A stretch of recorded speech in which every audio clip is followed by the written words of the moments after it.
ठीक है, तो आज हम लोग वहीं से स्टार्ट करते हैं क्लास। और आज हम लोग बात करेंगे कि what is the key functions of sales management. तो मैंने आपको बताया था कि when you will be starting your career, you will be starting at a executive level. आप नीचे लेवल से शुरू करेंगे and gradually you elevate into the organisation, and then a time will come when you will become a sales manager. एक समय आएगा जब आप बन जाएंगे सेल्स मैनेजर, राइट। और जब आप सेल्स मैनेजर बनते हैं ना, तो फिर आपके नीचे आपकी एक टीम होती है। तो ये जो सेल्स मैनेजमेंट हम लोग पढ़ रहे हैं, ये बेसिकली इसी के लिए पढ़ रहे हैं। हम जो सेल्स मैनेजमेंट पढ़ रहे हैं, ये हमारा जो सब्जेक्ट है सेल्स मैनेजमेंट का, ये बेसिकली इसीलिए है क्योंकि कल होकर के जब हम मैनेजर बन जाएंगे, जिसकी आप पढ़ाई कर रहे हैं 2 साल, जिसके लिए आप एस्पायर कर रहे हैं, तो जब आप सेल्स मैनेजर बन जाओगे, तो सेल्स मैनेजर बनने के बाद आपके ना कई सारे रोल्स एंड फंक्शंस होंगे। तो अभी आज हम लोग ना उसी की बात करेंगे। Today we will talk about the characteristics and role of a sales manager, कि सेल्स मैनेजर को क्या क्या करना पड़ता है। तो चलिए, इससे पहले मैं आपसे जानना चाहता हूँ कि सपोज़ अगर कोई सेल्स मैनेजर है, मान लीजिए किसी ने 2 साल 1 साल काम किया है सेल्स एग्जीक्यूटिव के पोस्ट में, और उसके बाद वो एलिवेट होकर के बन गया है सेल्स मैनेजर एक टेरिटरी का, और उस टेरिटरी में उसके नीचे कुछ बंदे होंगे। मान लीजिए आप 6 लोग होंगे, 10 लोग होंगे, 20 लोग होंगे। तो अब इस बंदे का क्या काम होगा? क्या अभी ये जाकर के क्लाइंट से बात करेगा? क्या अभी ये जाकर के ऑर्गेनाइजेशन से बात करेगा? अभी जाके इंस्टीट्यूशन में अपना सेल्स पिच करेगा? या इसका काम करने का तरीका चेंज हो जाएगा? ये मैं आपसे जानना चाह रहा हूँ। और अगर चेंज होगा तो क्या चेंज होगा?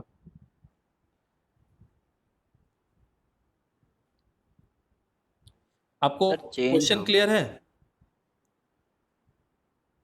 द क्वेश्चन इज कि suppose you start your career as a sales executive, you work there for 1 or 2 years as a management trainee, and after that you become the sales manager of suppose Jharkhand. ठीक है, तो अब आपका काम करने के तरीके में क्या बदलाव आएगा, क्या चेंज आएगा? सर अब जो सर न्यू फ्रेशर्स रहेंगे वो लोग को अपना एक्सपीरियंस के अनुसार हम लोग सर वो लोग को काउंसलिंग करेंगे, वो लोग को सिखाएंगे कि कैसे करना है।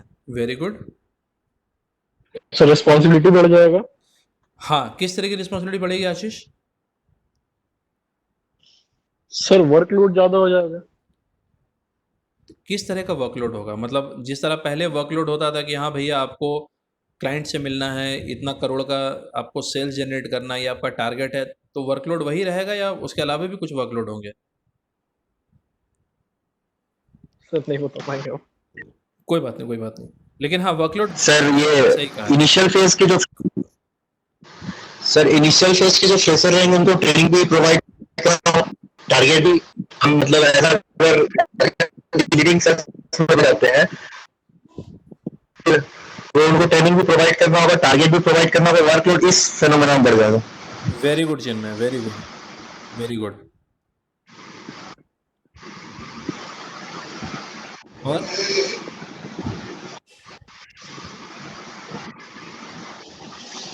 सर इसका फंक्शन, हेलो सर। हाँ बोलिए बोलिए।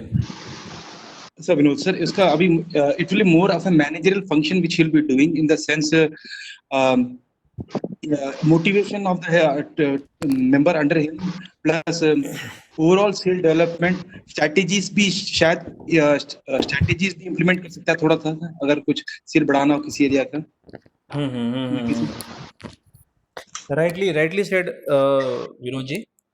यहाँ पर ना मैं 2 चीज़ों को आपसे 2 वर्ड्स में जानना चाहूँगा। Number 1 is called coach, other one is called mentor. इन दोनों में क्या फ़र्क है, कौन बताएंगे?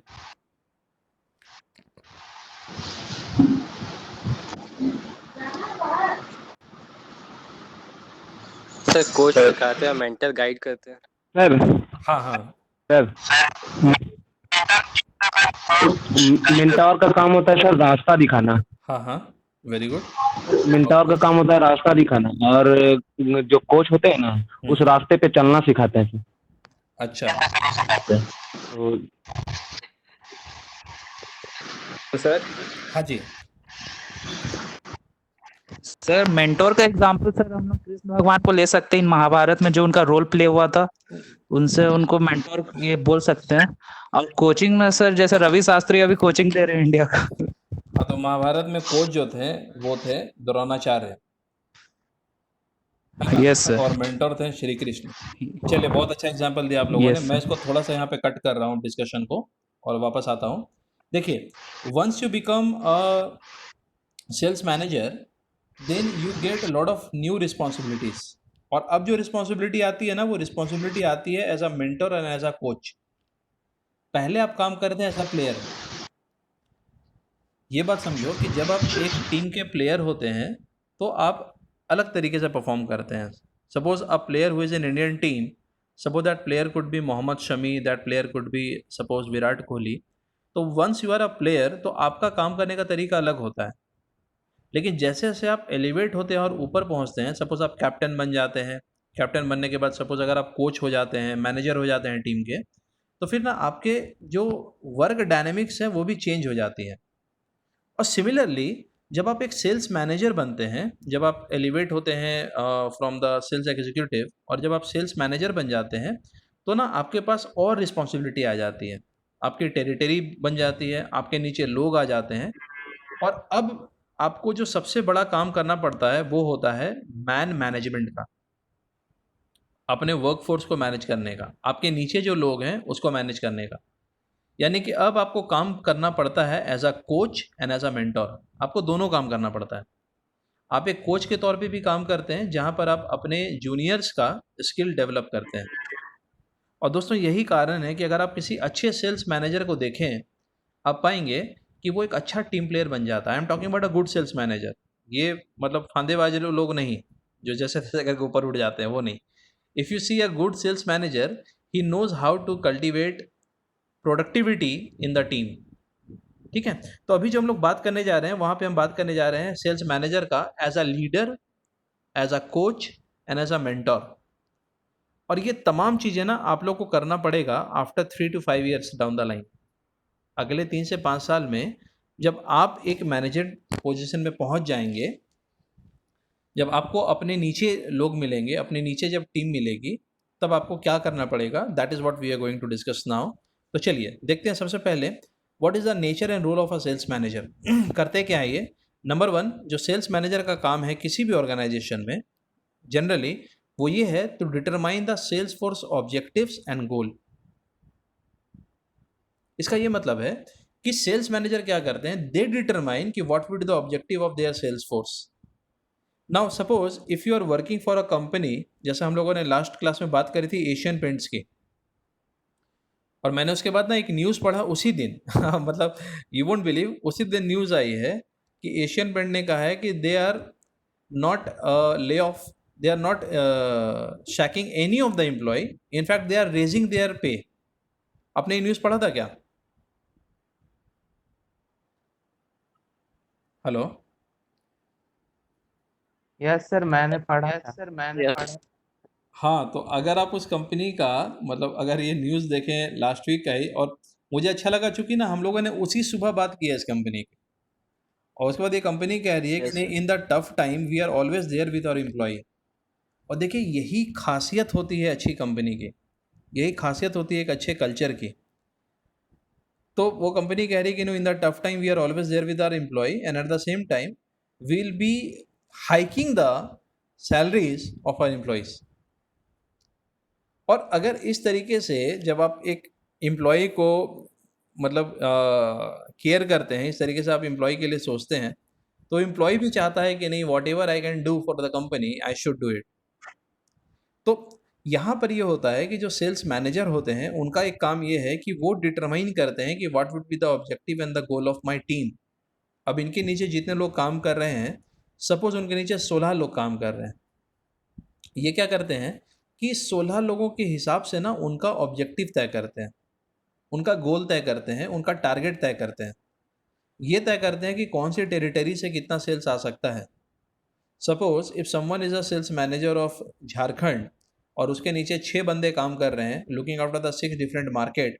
The market could be Ranchi, it could be Jamshedpur, it could be Dhanbad, it could be Lohardaga, Gumla, Sisai, it could be Hazaribagh, Ramgarh. तो ये अलग अलग मार्केट में जो 6 लोग काम कर रहे हैं, तो यही तय करते हैं कि what would be the objective and the goal of each sales person. तो ये सेल्स मैनेजमेंट का ही काम है कि वो अपना गोल, अपना ऑब्जेक्टिव खुद तय करता है, दूसरे लोग आके तय नहीं करते हैं दोस्तों। ये सेल्स मैनेजर का ही काम है कि वो अपना गोल्स, अपना टारगेट, अपना ऑब्जेक्टिव खुद तय करता है और हायर मैनेजमेंट को कम्युनिकेट करता है। तो जो सबसे पहला काम आपको करना पड़ेगा whenever you will be elevating to this post, it would be set your own targets. I don't know whether you have this habit or not. आप अपने दिन के लिए अपना टारगेट सेट करते हैं या नहीं करते हैं, I don't have any idea about it. लेकिन whenever you will be elevated to this position, you need to determine the goals and objectives of your team. और मैं बार बार यहाँ पे टीम वर्ड का इस्तेमाल कर रहा हूँ क्योंकि मेरे हिसाब से ये वर्ड जो है ना, टीम, बहुत एप्ट है सेल्स के प्रोफेशन में। चलिए, number 2, he is the one who will be finalising the sales force organisation. और यहाँ पे सेल्स फोर्स ऑर्गेनाइजेशन का मतलब ये है, हम यहाँ पे बात कर रहे हैं हायरार्की की, हम यहाँ पे बात कर रहे हैं रिपोर्टिंग की, हम यहाँ पे बात कर रहे हैं कंट्रोल की। तो आप कैसे ऑर्गेनाइज करते हैं अपने वर्कफोर्स को, ये बड़ा इंपॉर्टेंट है। आप कैसे ऑर्गेनाइज करते हैं अपनी टीम को, कि आपके नीचे अगर 15 लोग हैं, 10 लोग हैं, तो आप उसको कैसे ऑर्गेनाइज करते हैं ताकि आप उनको ईजिली कम्युनिकेट भी कर पाएँ और जब ज़रूरत पड़े वो भी आपसे बात कर पाएँ और आप भी उनको ऑर्डर्स दे पाएँ। So this organisation is very important in the sales force. और अब देखिएगा, दुनिया की जितनी भी यूनिफॉर्म्ड ऑर्गेनाइजेशंस है, जैसे जो दुनिया के सबसे ऑर्गेनाइज्ड, सबसे यूनिफॉर्म्ड ऑर्गेनाइजेशन है वो है मिलिट्री इंस्टीट्यूशन। तो अगर आप मिलिट्री इंस्टीट्यूशन को स्टडी करें तो आप वहाँ पर भी देखेंगे कि they have a very strict guidelines for organising the military. तो कैसे कम्युनिकेट करना है बटालियन, प्लाटून, देन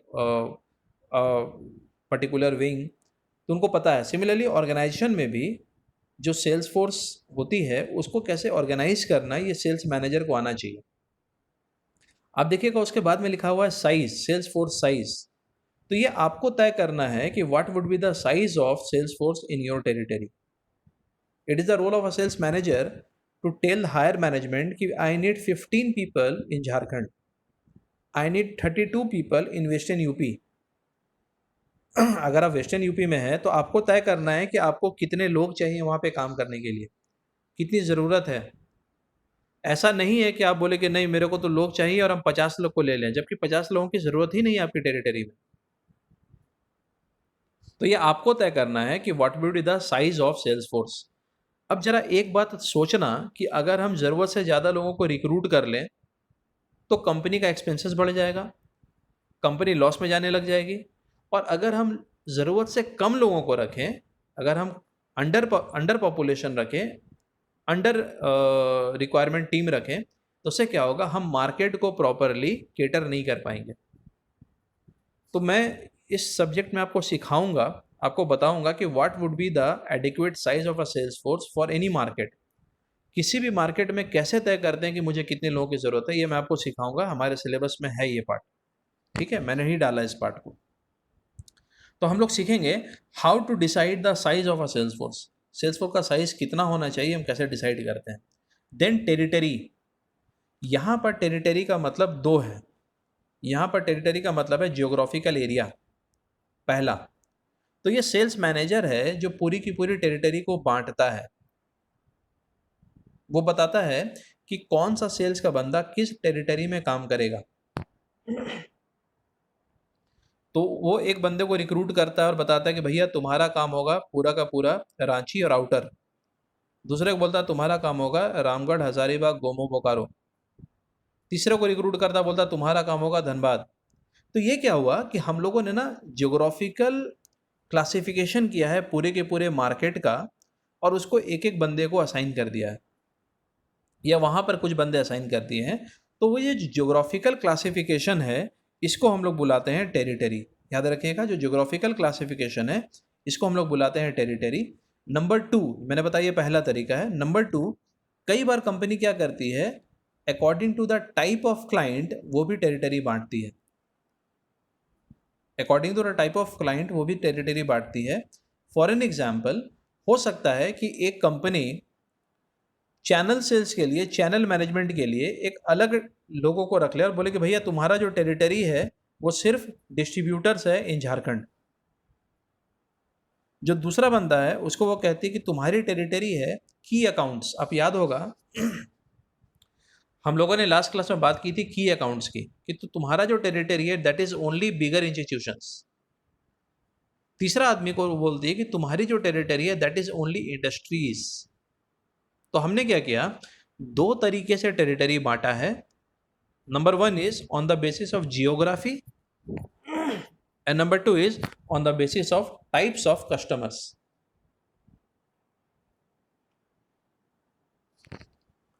तो ये टेरिटरी डिस्ट्रीब्यूशन भी ना सेल्स मैनेजर का ही काम है। And the last word you are saying is Kota.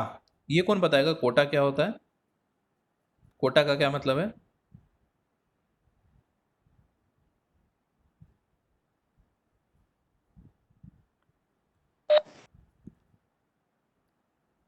हाँ दीपक कहिए, कोटा का क्या मतलब? हाँ दीपक कहिए, कोटा का क्या मतलब? Target sir. किसका टारगेट? किसका टारगेट? वर्क सर, वर्क का जो टारगेट मिलता है वो। दीपक आप बिल्कुल सही कह रहे हैं, मतलब दीपक आप क्लोज बिल्कुल हैं। सही कह रहे हैं, मतलब close है। कोटा का यहाँ मतलब ये है सर कि एज पर कोटा का यहाँ मतलब ये है Fixed कि parts, sir. fixed parts, sir। नहीं नहीं, यहाँ कोटा का ये मतलब है कि जो नहीं, यहाँ इंडिविजुअल कोटा का ये सेल्स मतलब है पीपल कि जो है, इंडिविजुअल सेल्स पीपल है, इंडिविजुअल सेल्स पर्सन है, उनको हम क्या टारगेट दे रहे हैं, उनको हम क्या क्या ऑब्जेक्टिव दे रहे हैं, टारगेट दे रहे हैं, दैट इज उनको कॉल्ड क्या कोटा। ऑब्जेक्टिव दे रहे हैं, that is called quota. Now suppose कि आप अगर एक कंपनी ज्वाइन करते हैं, सपोज उस कि कंपनी आप का नाम अगर है एक कंपनी ब्रिटानिया, ज्वाइन करते हैं, उस कंपनी का नाम है ब्रिटानिया, और ब्रिटानिया ने आपको कहा है कि और भाई ब्रिटानिया इस ने मंथ आपको कहा है आपको कि 20 भाई लाख रुपए का इस माल month बेचना है। आपको 20 लाख रुपए। तो this is called the quota of that sales person. तो जो इंडिविजुअल टारगेट दिया जा रहा है सेल्स के बंदों को, that is called their quota. ठीक है, तो individual targets of the sales people are generally called quota. तो ये भी ना सेल्स मैनेजर डिसाइड करता है कि कौन से बंदे को कितना का हम टारगेट दें, कौन से बंदे को हम कितने का कोटा दें। ठीक है, तो उसको उतना कंट्रीब्यूट करना पड़ता है। तो आप सबको ये काम मिलेगा जब आप ज्वाइन करेंगे, और after a point of time आप डिस्ट्रीब्यूट करेंगे sales quota to your sales team. अपने टीम को कोटा आप डिस्ट्रीब्यूट करेंगे, looking after the size of market, looking after the potential of an individual. Right, चलिए तीसरा काम, forecasting and budgeting of sales. तो ये दो वर्ड हैं, फोरकास्टिंग और बजटिंग। इसमें क्या फर्क है समझ लो। फोरकास्टिंग का मतलब होता है फ्यूचर प्रोजेक्शन। फ्यूचर प्रोजेक्शन का मतलब है अगले साल कितने का रेवेन्यू। तो ये सेल्स के लोग जो होते हैं, they forecast, and there are different ways of forecasting, जिसको हम लोग सीखेंगे, ये भी थोड़ा टेक्निकल है। There are different ways of forecasting, that is how a sales person use the different tools to forecast the sales on his territory. मान लीजिए जैसे इस साल आपके टेरिटरी का सेल्स है 2 करोड़ रुपया साल का, तो आपको बताना पड़ता है कि अगले साल व्हाट इज योर फोरकास्ट, अगले साल का सेल कितना होगा। इससे आपको ये फायदा होता है कि अगले साल जो प्रोडक्शन है कंपनी का, वो ना आपके टारगेट के हिसाब से ही प्रोड्यूस करेगी गुड्स एंड सर्विसेज को। तो forecasting plays a very big role in sales. तो जितने भी सेल्स मैनेजर होते हैं, उनको ना एक प्रोजेक्शन देना पड़ता है कि what would be the expected sales for the next 3 months, next 6 months और the next 1 year. That is called forecasting. और ये फोरकास्टिंग करने के there are number of techniques जो मैं आपको सिखाऊंगा in the further classes. The second is called budgeting. तो जहां पर भी बजट आता है ना, वहां पर 2 चीजें आ जाती हैं, रेवेन्यू और एक्सपेंडिचर। जहां पर भी ये वर्ड बजट आता है, वहां पर 2 चीजें आ जाती हैं, रेवेन्यू और एक्सपेंडिचर। तो ये बजटिंग क्या है? This budgeting is again the estimation of total revenue and total expenditure for the next financial year. हम एक बजट बनाते हैं। तो हम जब एक बजट बनाते हैं तो हम उसमें लिखते हैं कि हमारा टोटल प्रोजेक्टेड रेवेन्यू कितना है, जो आप फोरकास्ट कह रहे थे, और दूसरा आप ये बताते हैं कि हमारी प्रोजेक्टेड एक्सपेंसेस कितनी है। आपको ये भी पहले बताना पड़ता है कि आपका खर्च कितना होगा आपके डिपार्टमेंट में।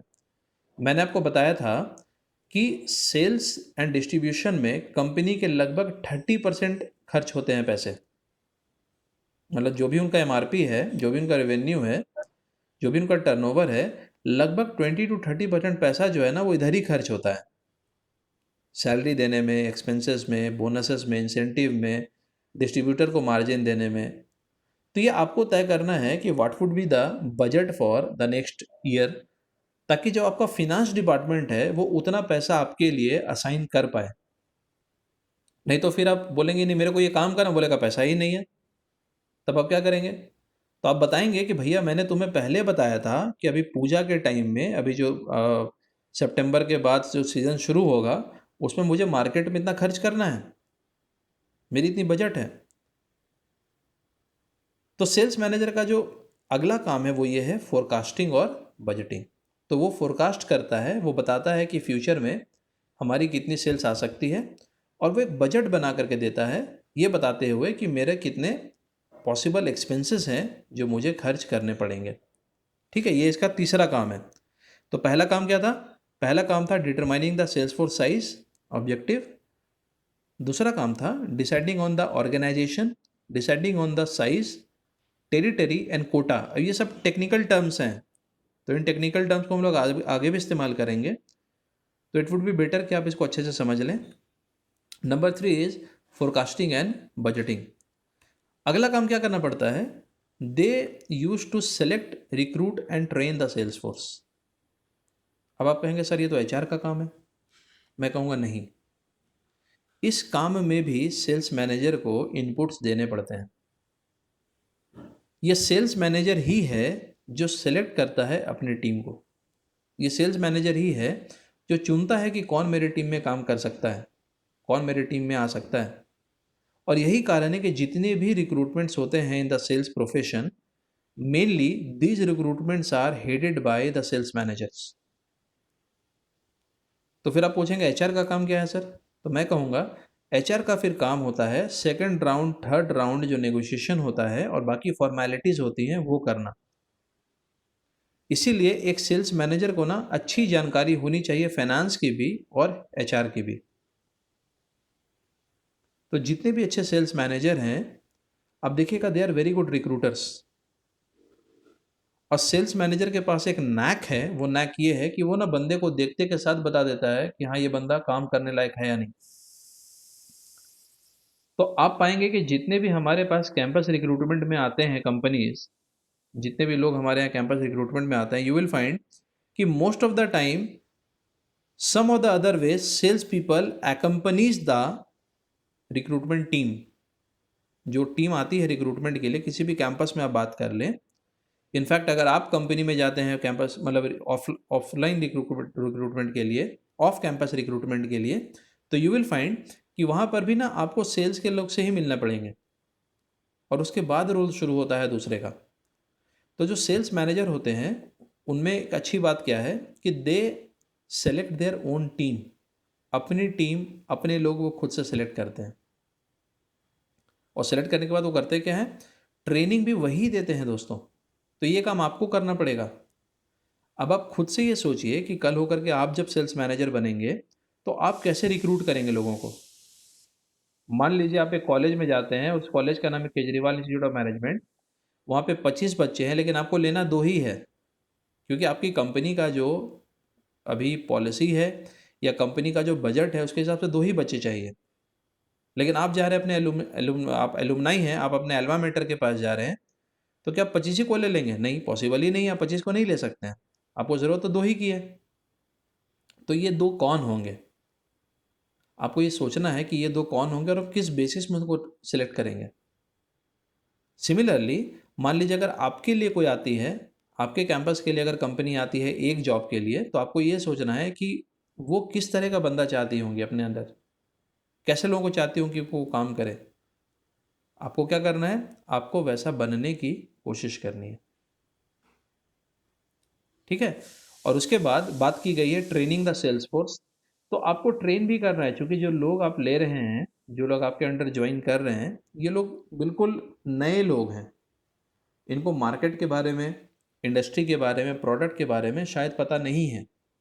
तो सेल्स मैनेजर का जो अगला काम होता है वो होता है उनको ट्रेन करना, और ये ट्रेनिंग भी आप पाएंगे कि दूसरे डिपार्टमेंट में लोग जनरली नहीं दे पाते हैं, क्योंकि ना एक बैट्समैन ही बैट्समैन को ट्रेन कर सकता है, एक बॉलर ही बॉलर को ट्रेन कर सकता है। उसी तरह एक सेल्स पर्सन ही दूसरे सेल्स पर्सन को, नए रिक्रूट को ट्रेन कर सकता है। तो इसीलिए the next work is selecting, recruiting and training the sales force. चलिए उसके बाद बात करते हैं अगले फंक्शन की, अगले रोल की, और वो ये क्या है, that is motivating and leading the sales force. तो इस बात को अभी लेफ्टिनेंट कर्नल जीएद विनोद जी ने बताया था। ये एक ऐसा प्रोफेशन है ना दोस्तों जहां पर सबसे ज़्यादा ज़रूरत है मोटिवेशन की। This is one profession where motivation is required at the highest level. और उसका कारण क्या है पता है? कारण ये है कि the sales people don't have the luxury to sit in the office. Sales के लोगों के पास ना ये लग्जरी नहीं कि वो ऑफिस में बैठें, चार दीवारी के अंदर बैठें, एसी चलता रहे, चाय कॉफ़ी आती रहे, उनके पास ये लग्जरी नहीं है।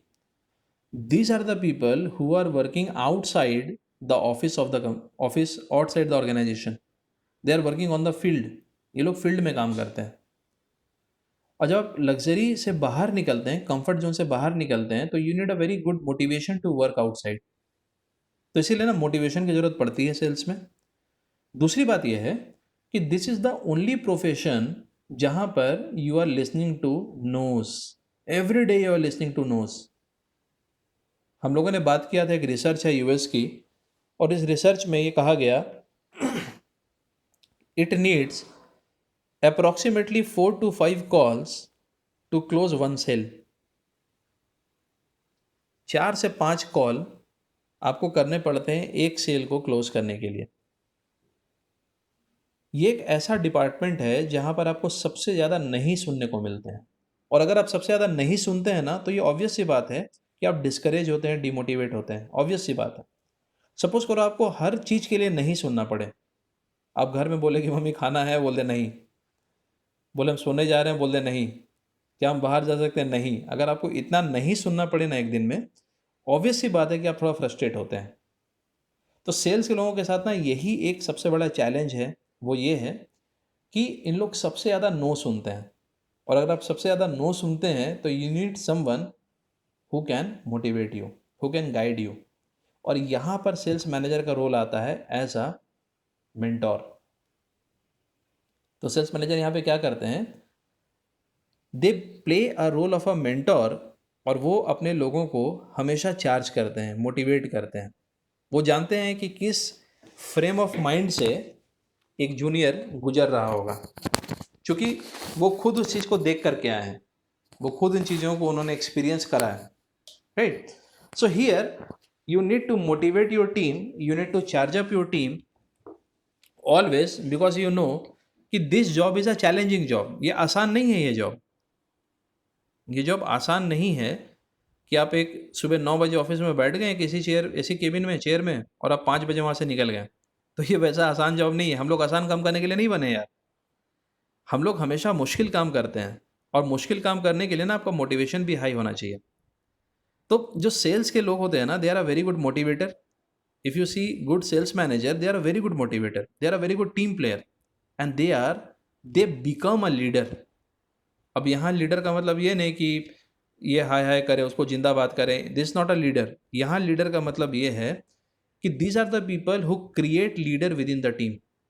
ये ऐसे लोग हैं जो अपने टीम के नीचे अपने लोगों में ही लीडरशिप इनकलकेट करते हैं, और इसीलिए ये लोग जो है ना, they become the leader of the company. और शायद यही कारण है कि सेल्स एंड मार्केटिंग के बैकग्राउंड के लोगों को ना सबसे जल्दी अपॉर्चुनिटी मिलती है हायर मैनेजमेंट में जाने की। शायद यही कारण है कि सेल्स के जो प्रोफेशनल्स होते हैं, they get the quickest opportunity to go into the top position of a company. शायद यही कारण है, बिकॉज ना they know how to lead, they know how to lead people. तो ये लीडरशिप की जो नैक है, ये टाइम टू टाइम डेवलप हो जाती है इन अ सेल्स मैनेजर। तो ये बड़ा इंपॉर्टेंट फंक्शन है, और मैं चाहूँगा कि आप लोग भी जब सेल्स मैनेजर बने तो एक अच्छा सेल्स मैनेजर बने। मतलब आपके नीचे जो लोग हैं, आपके नीचे जो लोग काम कर रहे हैं, उन लोगों को आप गाइड करें, उन लोगों को आप मोटिवेट करें, आप उनके साथ काम करें as a coach and as a mentor. ये दोनों रोल आप प्ले करें उनके साथ। तो बहुत कम ऐसे लोग होते हैं इस प्रोफेशन में जिनको अच्छे मेंटोर मिल पाएँ। बहुत कम ऐसे लोग होते हैं जिनको अच्छे बॉस मिल पाएँ, अच्छे मेंटोर मिल पाएँ। तो मैं आप लोगों से ये तो ज़रूर कहूँगा कि ये आपके ऊपर नहीं है कि आपको एक अच्छा बॉस मिले, एक अच्छा मेंटोर मिले, लेकिन हाँ, ये आपके ऊपर ज़रूर है कि आप एक अच्छे मेंटोर बन सकते हैं, आप एक अच्छे गाइड बन सकते हैं। And in this profession we need good people, we need good sales manager, right? चलिए, next, designing the compensation plan and control system. तो ये सेल्स के लोगों को क्या आना चाहिए? They should learn how to design a compensation plan. Compensation plan का मतलब ये होता है कि अगर सेल्स में 10 लोग काम करते हैं तो आप देखिएगा कि 10 लोगों की सैलरी एक जैसी नहीं है, 10 की सैलरी अलग आती है, इन 10 को अलग अलग पैसे मिलते हैं। तो ये कौन करता है भाई?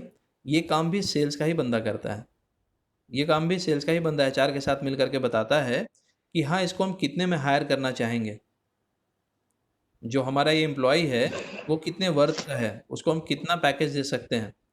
तो ये कंपनसेशन प्लान डिज़ाइन करने में भी सेल्स के लोग मदद करते हैं, और वो और मदद करते हैं इन डिज़ाइनिंग द कंट्रोल सिस्टम। अब इसका मतलब क्या है समझो। कंट्रोल सिस्टम हियर मीन्स कि आपके नीचे अगर 20 लोग काम कर रहे हैं तो आप उसको कैसे कंट्रोल करेंगे।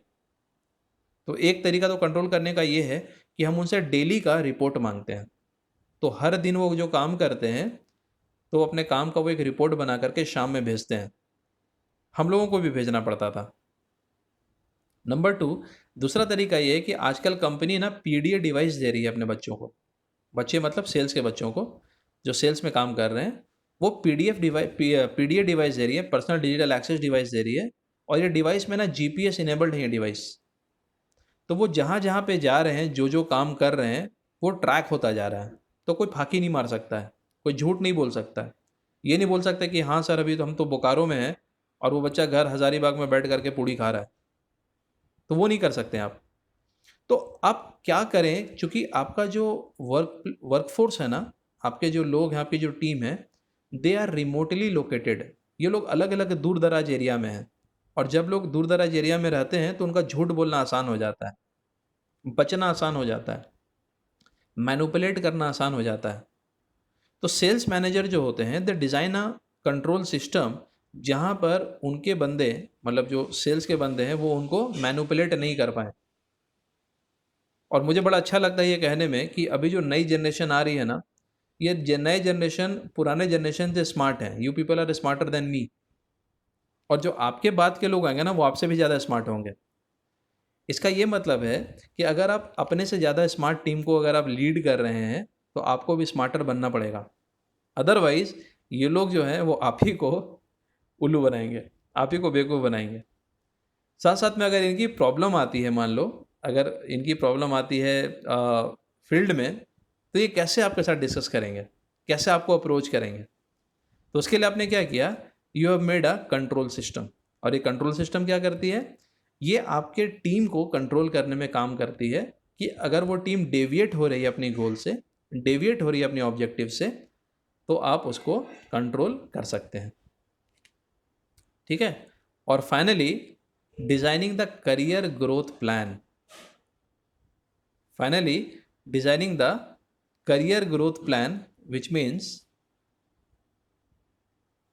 कि आप अपने नीचे जो बच्चे काम कर रहे हैं, जो आपकी टीम काम कर रही है, आपके जूनियर्स काम कर रहे हैं, आपको उनके बारे में भी सोचना है। आपको ये भी सोचना है कि कैसे वो आगे बढ़ सकते हैं, कैसे उनकी ग्रोथ होगी, फ्यूचर उनका क्या होगा। तो सेल्स के जो लोग होते हैं, जो सेल्स मैनेजर होते हैं, वो ये भी सोचते हैं कि हम कैसे इनके अगले 2 साल, 3 साल, 4 साल के जर्नी के बारे में सोचें। तो it is the sales people who design the career growth plan of his team, and at the same time they design the strategy to build the customer relationship.